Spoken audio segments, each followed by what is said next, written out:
today we can study about the male reproductive system. Okay. So male reproductive system comprises of both external genitalium and internal genital organs. Okay. Then external genital organs comprises of the penis, then scrotum. So inside the scrotum we can see the testis. Then here comes the epididymis. Then from the epididymis we can see a cord-like structure which is seen inside a cord that is known as spermatic cord.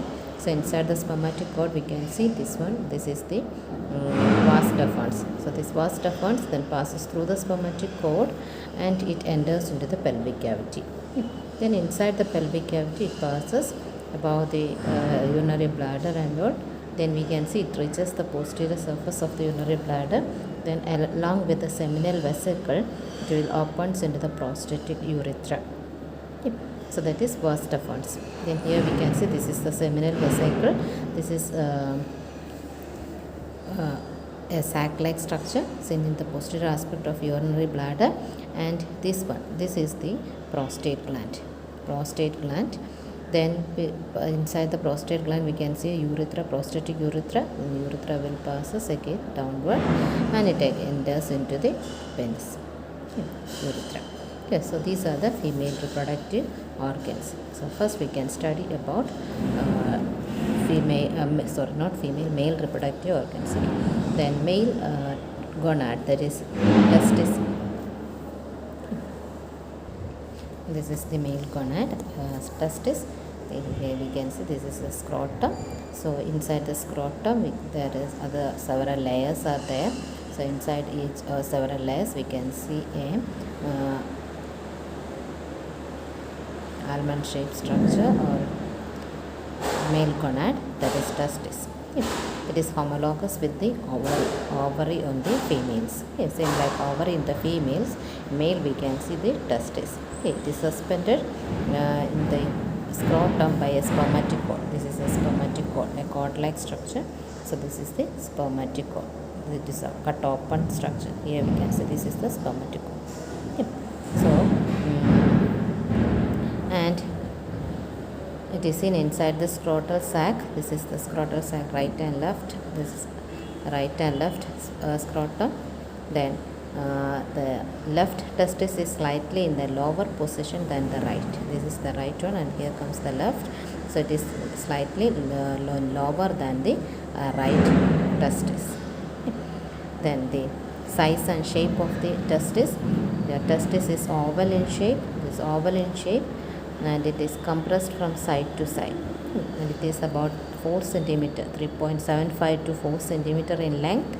Then 2.5 cm broad and has a thickness of about 1.8 cm. Then the adult testis weighs about 10 to 15 gram. Then the external features of testis. The testis has two poles. There is an upper pole and a lower pole, or two ends, upper end and lower end, and it has two borders, anterior border and a posterior border. Then it has two surfaces, medial surface and lateral surface. This is the anterior border, here comes the posterior border, medial surface and a lateral surface. Okay. Then upper pole, this we can see the two poles, upper pole and lower pole. It has, this is posterior border, this is anterior border, two surfaces, medial surface and lateral surface. Okay. Then upper pole and lower pole are convex and smooth, and both are fully covered by the convex and smooth, and the upper pole gives attachment to the spermatic cord. This is the spermatic cord. Here we can see upper pole. This gives attachment to the spermatic cord. Then there is an anterior border and posterior. This is anterior border. Anterior border is convex and posterior convex, and it is fully covered by tunica vaginalis. This is the tunica vaginalis. This one. So it is covered with tunica vaginalis, and posterior border is straight. And the lateral side of the posterior border gives attachment to the epididymis. This is the epididymis. Then medial surface, this is the medial surface of the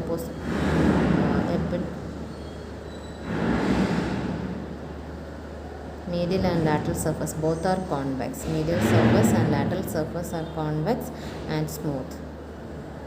And towards the upper part of the upper pole, near to the upper pole of the testis, we can see there is a small oval shaped body. This is known as appendix of the testis. Appendix of the testis.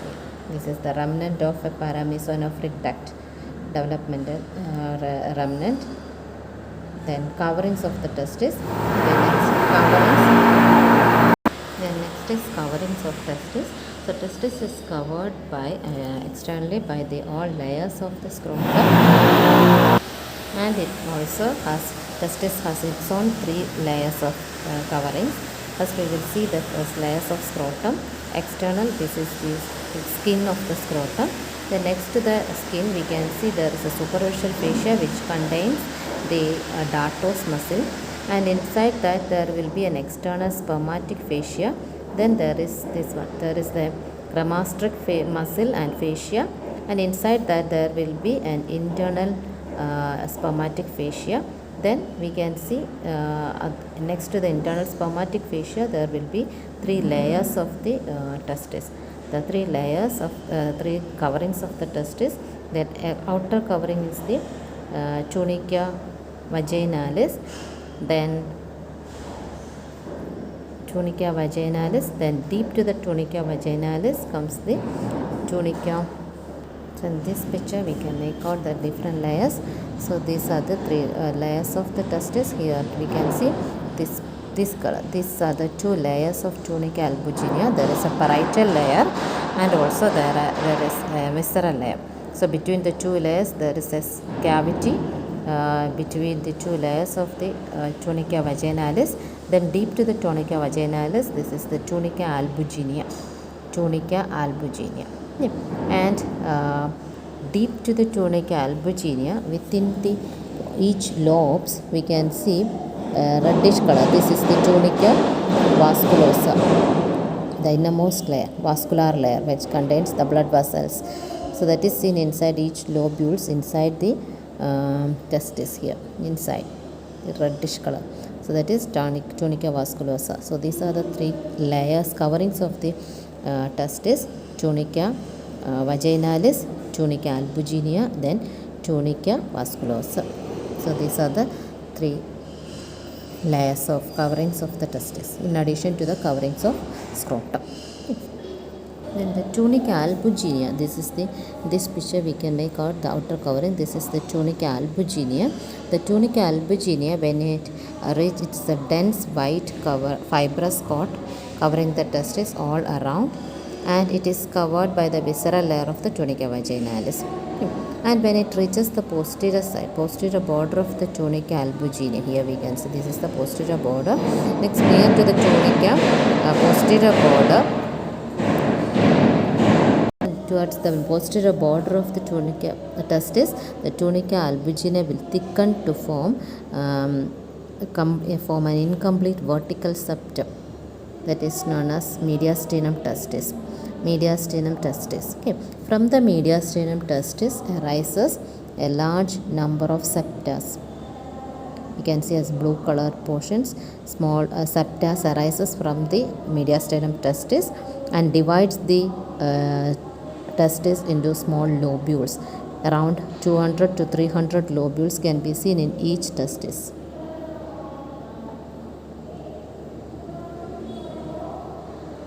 So this blue color regions, here we can see this is mediastinum testis. From there arises small septas. These are the septas which divides the testis into numerous 200 to 300 lobules. Okay.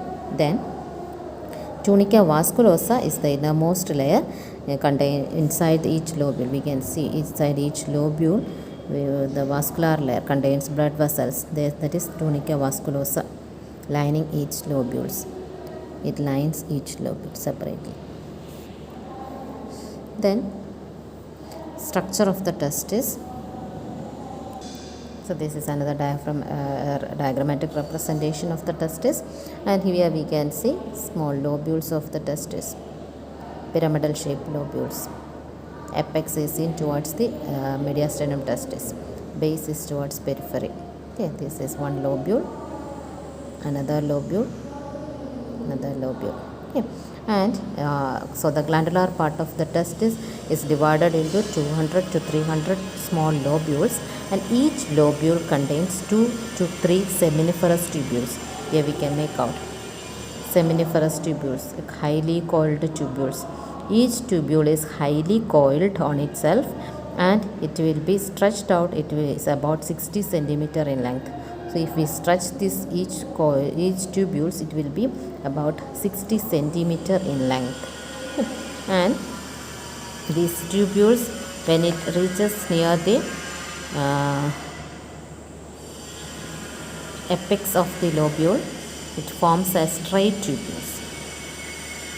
So this highly coiled tubule, when it reaches the mediastinum near to the apex, this is the apex, apical part of each lobule. Then this highly coiled seminiferous tubule, when it reaches the apex, it becomes straight tubules. So there will be 20 to 30 straight tubules can be seen. Okay.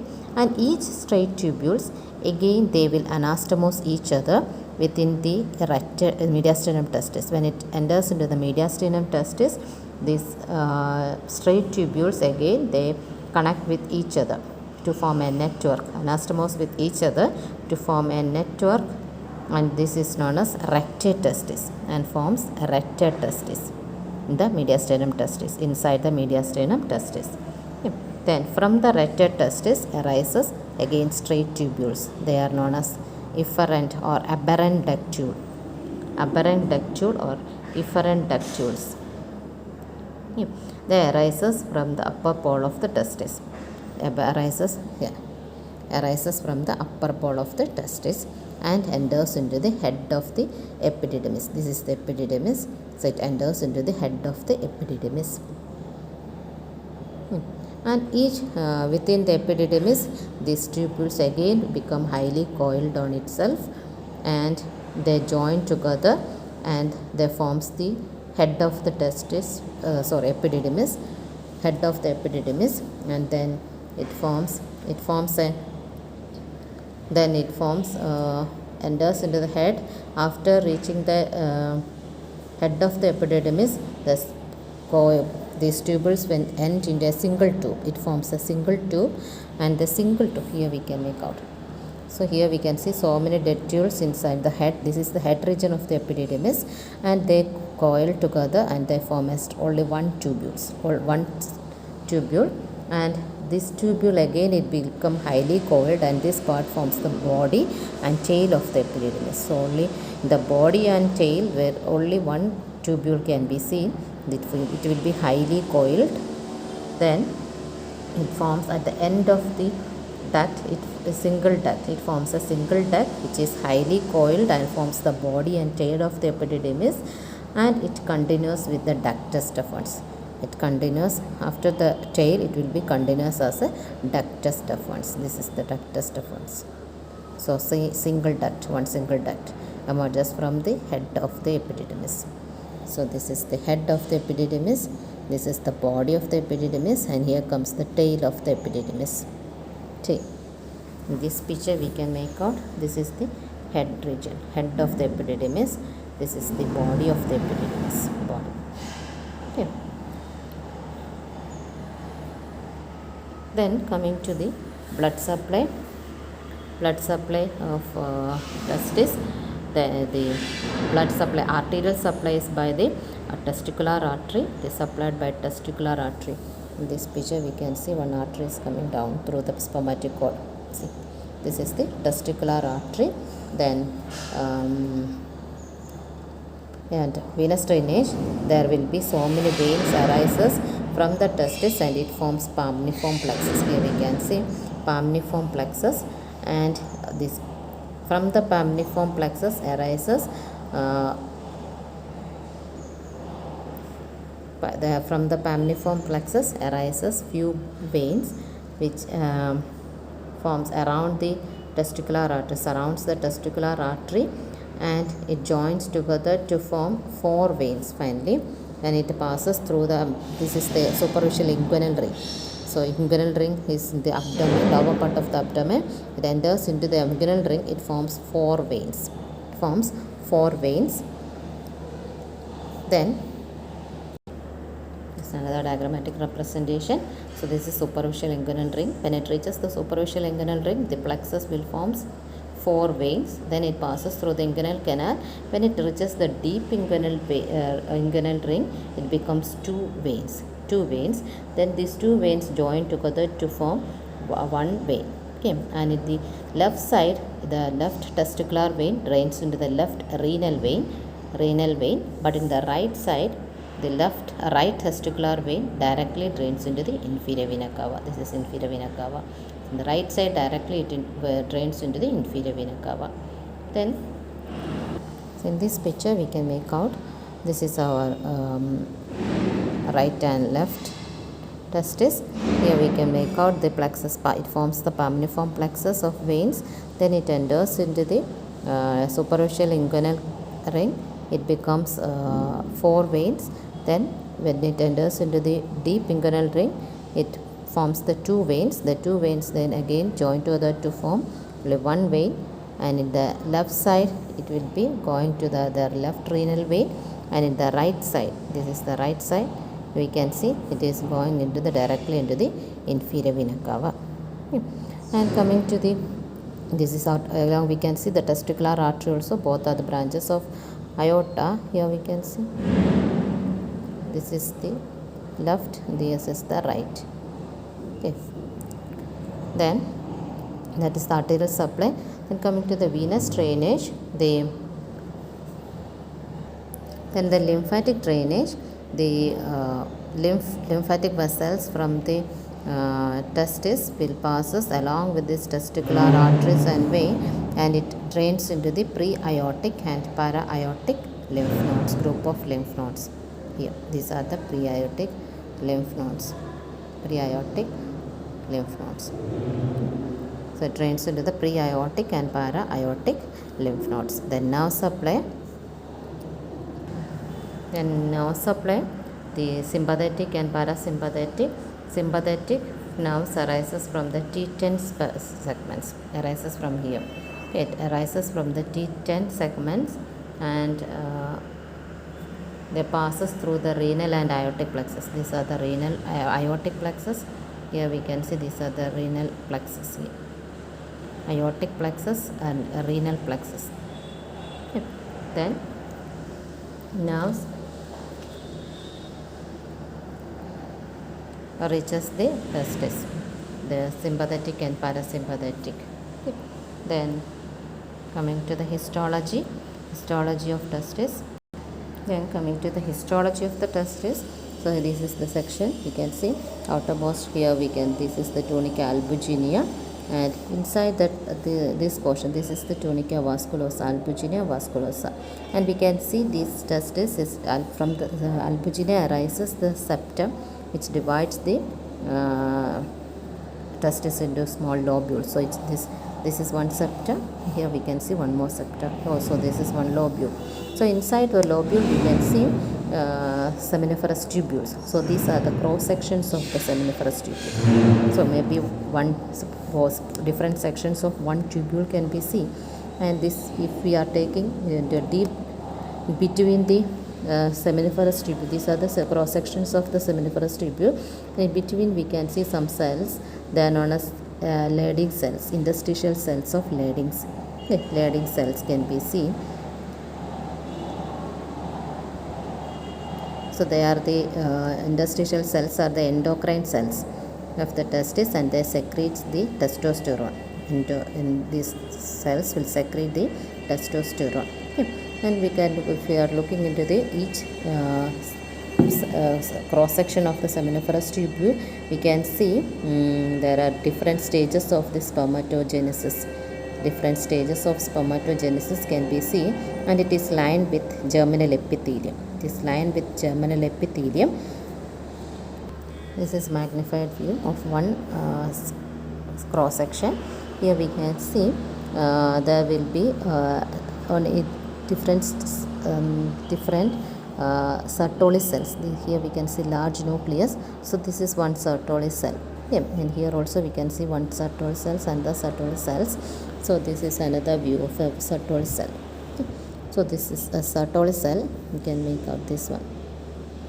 So this is one Sertoli cell, and on either side of the Sertoli cells there are some pouches. This is the nucleus of a Sertoli cell, and within the pouches, lateral pouches of this Sertoli cell, we can see different stages of this spermatogenesis. Okay. And towards the lower portion we can see the spermatogonia, primary spermatocytes. These are the primary spermatocytes. Primary spermatocytes can be seen. Then comes the secondary spermatocytes. Then spermatids can be seen. And here we can see towards the lumen we can see the sperms or spermatozoa. Okay. So here this like this. Here we can see these are the large nucleus. These are the Sertoli cell nucleus. Then on either side of the Sertoli cells we can see the different stages. So towards the basal part we can see primary spermatocytes, then comes the secondary spermatocytes, then spermatids, then here we can see this spermatozoa. These are the spermatozoa. So head towards this cell and tail towards the lumen. This is the lumen of each tubule, seminiferous tubule. Okay, so that is the histology of testis. So during the development of testis, first the testis is develops in the posterior abdominal wall at the level of the upper lumbar vertebrae. Okay. So seen near to the posterior abdominal wall. Okay. Then the testis descends slowly from the lumbar region to the scrotum. So first it develops in the lumbar region. So after birth, testis lies outside the body. Okay. So that is a gradual process. So here we can see this is the third month. So in the third month, when it start developing, it will be seen in the lumbar region, in the upper lumbar region, the posterior abdominal wall. Okay. When it reaches the third month, it will descends and reaches the iliac fossa. Testis reaches the iliac fossa, and from when it reaches the 6 months, we can see it reaches the deep inguinal ring. Okay. It reaches the deep inguinal ring, and at the 8th month, the testis will passes through the inguinal canal and reaches the superficial inguinal ring. Okay. We can make out the superficial inguinal ring, and at the 9th month it reaches the within the scrotum. It reaches the scrotum. So this is the superficial inguinal ring at the 8th month. 6th month it is in the deep inguinal ring. Okay. 7th month it will passes through the inguinal canal, and at the 8th month it reaches the superficial inguinal ring, and the 9th month it reaches the scrotum. So this is the scrotum. Okay. So this process is known as descent of testis. Okay. Descent of testis, and in some cases there will be some anomalies in the descent. Developmental anomalies can occur during the descent. So what will happen? This testis can be seen in any of this position. Okay. If it failed to descend, and that condition is known as ectopic testis. So testis can be seen in any other portions other than the scrotum. So that is the ectopic testis. Can be abdominal, can be seen in front of the pubic symphysis, it can be seen inside the penis, it can be seen in the perineum. Yep. So this is the normal pathway from abdomen through the inguinal canal and reaches the scrotum. So other portions also we can see, that is known as ectopic testis. Okay. Then anomalies or clinical aspect, applied anatomy of testis, and most of the time we can see for some people there will be both testis are absent, or if it is present it will be rudimentary. Such condition is known as anorchism. Okay. And monorchism is the condition in which only one testis is descended. One testis is seen inside the scrotum and other will be seen in the abdomen itself. So that is known as monorchism. Okay. Then ectopic testis we already mentioned. Then congenital hydrocele, that means cavity inside the between the two layers of the tunica vaginalis. We can see it is filled with fluid, that is known as hydrocele. Then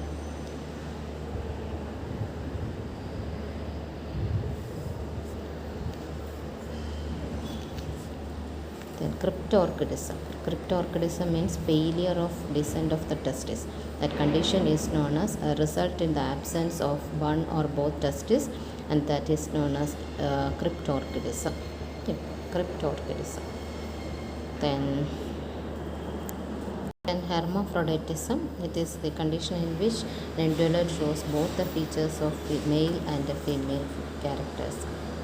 So both in that cases, true, if it is true hermaphroditism, we can see both testes and ovary are present in same individual. And the another is the testis and epididymis is at the site of various infections and also tumors can be seen. And the